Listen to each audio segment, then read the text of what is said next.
yung elepante sa rep na tatlo. Tatlong paraan, 3 ways. Oo. Di ba? Chachap ko yung elepante. Puputol-putulin ko, pasok ko na. Hindi.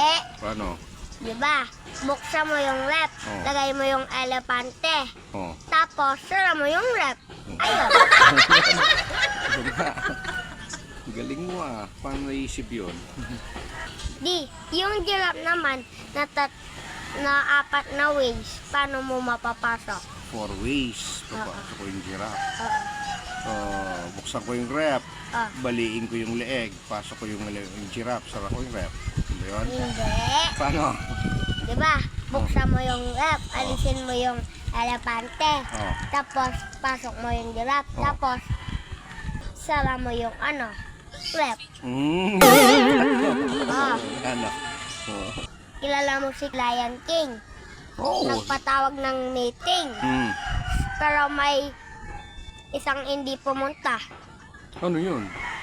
Si Giraffe kasi nasa rep pa. Wow! Sumakay ka na ng aeroplano. Oo, dalawa kami ni Mami nung nagtutur kami. Oh. Halimbawa, sumakay ka ng aeroplano. Tapos, may kailangan kang itapon ng mabigat na gamit Oh. para hindi kayo makrush.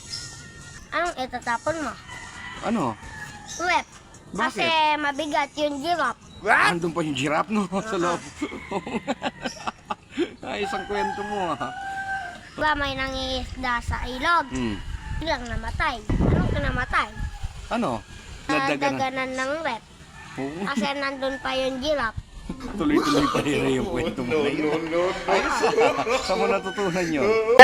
Birthday na yun tayo. Ang unggoy, minamato.